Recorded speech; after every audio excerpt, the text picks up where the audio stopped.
एक बार एक व्यक्ति गौतम बुद्ध के आश्रम में रहने आया। आश्रम की शांति में 2 दिन बीत गए।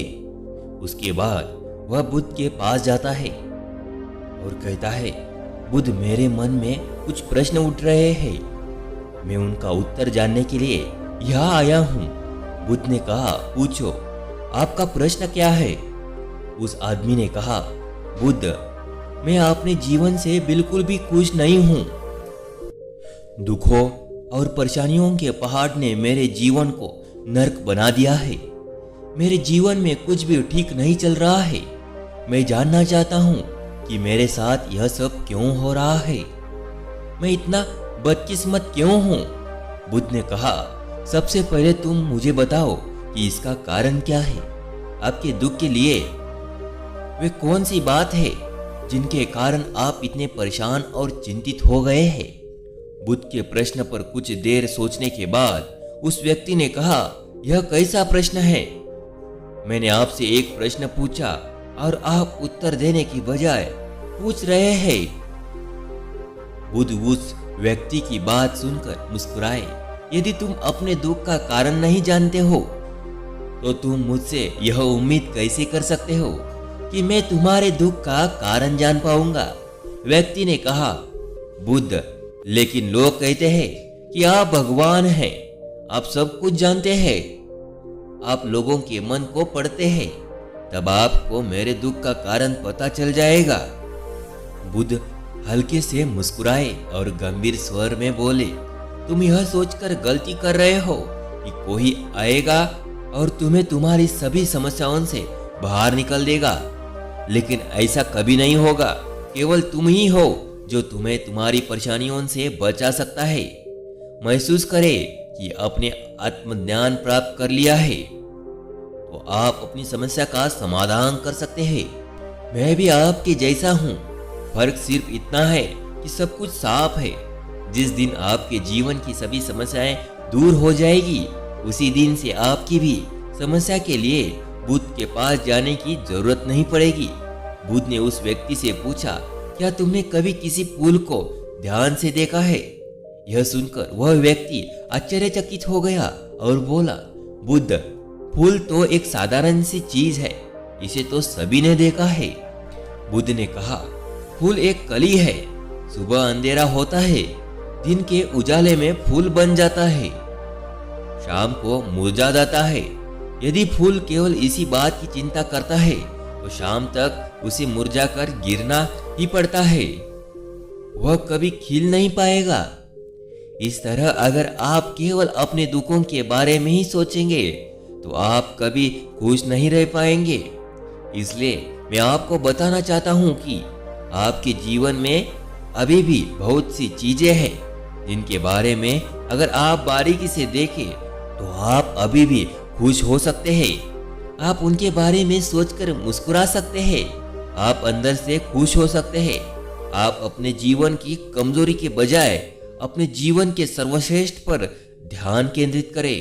यदि आप अपने जीवन में खुशी चाहते हैं तो आपको इस शाश्वत नियम का पालन करना होगा, अच्छे पर ध्यान देना होगा और जीवन में सकारात्मक चीजें।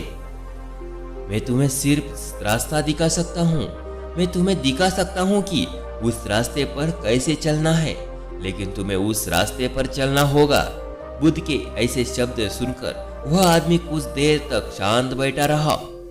फिर उसने कुछ सोचा और कहा, लेकिन बुद्ध, मैं चाहता हूँ, एक बात समझ नहीं आ रही है। क्या मेरा पूरा जीवन एक ही तरीके से हल हो सकता है? बुद्ध ने बहुत धीरे से उत्तर देना शुरू किया। मान लीजिए कि कोई भविष्यवक्ता आपको बताता है कि आज शाम तक आपकी मृत्यु निश्चित है। यह जानकर आपको उन बातों की चिंता होगी जिनके बारे में आप अभी चिंता कर रहे थे। आपको याद भी नहीं होगा कि किस तरह की परेशानियां हैं और किस बात की चिंता कर रहे हैं। आप उस वक्त सिर्फ हकीकत के बारे में सोच रहे होंगे, जिसे लोग मौत कहते हैं। अचानक आपको एहसास होगा कि जिन छोटी छोटी चीजों को आप उसकी सबसे बड़ी परेशानियों कहते हैं वह कुछ भी नहीं। अचानक आपको लगेगा कि चिंता करना बेकार है। आज शाम तक मैं दुनिया छोड़ने वाला हूँ और आप पाएंगे कि आपके पूरे जीवन के क्षण व्यर्थ हो गए जो अपनी चिंता, ईर्ष्या और व्यर्थ कष्ट में बिताए होंगे। लोग बोलते तो है लेकिन अंदर से कभी स्वीकार नहीं करते कि एक दिन उन्हें भी इस दुनिया से जाना है। उनकी इच्छाएं इतनी प्रबल होती है कि वे खुद को अमर मानते हैं। सुख और दुख दोनों ही स्थायी नहीं है। यह हमारे कार्यों और विचारों से निर्मित होते हैं। वह आदमी जो बुद्ध की बातें सुन रहा था टोकते हुए बोला, तो आपके कहने का मतलब यह है कि मैं हमेशा सोचता हूँ कि मैं मरने वाला हूँ। क्या यह सोच मेरी सभी समस्याओं का समाधान कर देगी? नहीं, ऐसा कभी मत सोचिए। आपको बस यह स्वीकार करना होगा कि दुनिया में मेरी उपस्थिति अनिश्चित है। मैं जब तक यहाँ हूँ एक खुशहाल जीवन जीऊंगा। आपके जीवन में जो भी अच्छी चीजें हो रही है उनके साथ जिए। वह तुम्हें आंतरिक खुशी और शांति देगी। अपना दिमाग ठीक करो और धीरे धीरे तुम्हारे जीवन की सभी समस्याएं समाप्त हो जाएगी। व्यक्ति के जीवन के अधिकतर दुख उसकी इच्छा से ही उत्पन्न होते हैं। इसलिए आप अपने मन पर नियंत्रण रखें। यदि आप अपने मन का इलाज एक बच्चे के मन की तरह कर सकते हैं तो आपको आंतरिक शांति महसूस होगी। उस व्यक्ति ने कहा कि अपने मन को नियंत्रित करने की बात कही। आप चंचल मन को कैसे नियंत्रित कर सकते हैं? बुद्ध ने कहा कि सबसे पहले तुम्हें सुख और दुख के बीच अंतर समझना होगा। आपको सबसे पहले यह जानना होगा कि आपके लिए खुशी और दुख का क्या मतलब है। इसके बाद अभ्यास के द्वारा अपने मन को इस प्रकार तैयार करना है कि आप न तो खुशी के मौके पर ज्यादा खुश हो और न ही दुखी होने पर ज्यादा दुखी हो। आपको खुद को पूरी तरह से मध्य में रखने का प्रयास करना होगा, जिसे मैं माध्यम मार्ग कहता हूँ। यदि आप अपने जीवन में गहराई से उतरेंगे और यह पता लगाने का प्रयास करेंगे कि क्या चीज आपको खुशी करती है और क्यों, तो अंत में आपको केवल एक ही उत्तर मिलेगा कि आप अपने सभी दुखों का कारण है। आपकी इच्छा, आसक्ति, इच्छा है, ये सब आपके मन द्वारा निर्मित है। इसलिए यदि आप अपने मन पर नियंत्रण कर लेंगे तो आपके सभी दुख समाप्त हो जाएंगे। गौतम बुद्ध ने उस व्यक्ति से कहा कि यदि आप एक और छोटा सा काम करेंगे तो आप देखेंगे कि आपके जीवन के सभी दुख हमेशा के लिए समाप्त हो जाएंगे। बुद्ध के मुख से ऐसे वचन सुनकर वह व्यक्ति उत्तेजित हो गया और बोला, मुझे इसके लिए क्या करना होगा? बुद्ध के मुख से ऐसे शब्द सुनकर वह व्यक्ति उत्तेजित हो गया और बोला। बुद्ध ने कहा कि तुम अगले 2 दिनों तक किसी से बात नहीं करोगे और कागज लेकर आशाराम के एकांत स्नान पर बैठ गए। आपको वहां बैठकर उन दुखों के बारे में सोचना और लिखना है जो आपकी परीक्षा ले रहे हैं, और उनका कारण भी लिखना है। और दूसरे पेज पर आपको थोड़ी सी खुशी लिखनी है और यह भी लिखना है कि आपको यह खुशी क्यों है। जल्दबाजी करने की कोई जरूरत नहीं, आपके पास बहुत समय है। आप आराम से सोच सकते हैं। जाओ और सोचो और आराम से लिखो। उस आदमी ने बुद्ध को प्रणाम किया और आश्रम के कोने पर बैठ गया। 2 दिन बाद वह कुछ लेकर बुद्ध के पास वापस आ गया। उसके हाथ में कागजात थे। उसे देखकर बुद्ध ने कहा, सबसे पहले तुम कागज से अपना दुख पढ़कर सुनाओ। व्यक्ति ने सबसे पहले अखबार पढ़ना शुरू किया। मेरे परिवार के सदस्य अमीर है लेकिन मैं गरीब हूँ और काम करता हूँ। मैं अपने काम में अमीर नहीं हूँ और मैं अपने काम में सहज हूँ और मेरी तुलना दूसरों से की जाती है। व्यक्ति ने आगे पढ़ना शुरू किया। दूसरा, मेरे पड़ोस में बहुत से लोग ने बचत की है लेकिन मेरे पास बचत नाम पर कुछ भी नहीं है। इसका पहला कारण यह है कि मैं काम कम जानता हूँ लेकिन खर्च बहुत करता हूँ। आज मेरे पास बचत के नाम पर कुछ भी नहीं है। मेरी पत्नी काफी समय से बीमार है और उसकी बीमारी का कारण मैं हूँ। मेरी लापरवाही के कारण मैं उसे कभी किसी डॉक्टर के पास नहीं ले गया। मैंने इसे भाग्य पर छोड़ दिया। शायद यह मेरी अपमानजनक इच्छा थी कि अगर मैं बीमारी से मर जाऊं तो मैं एक खूबसूरत महिला से शादी करूंगा।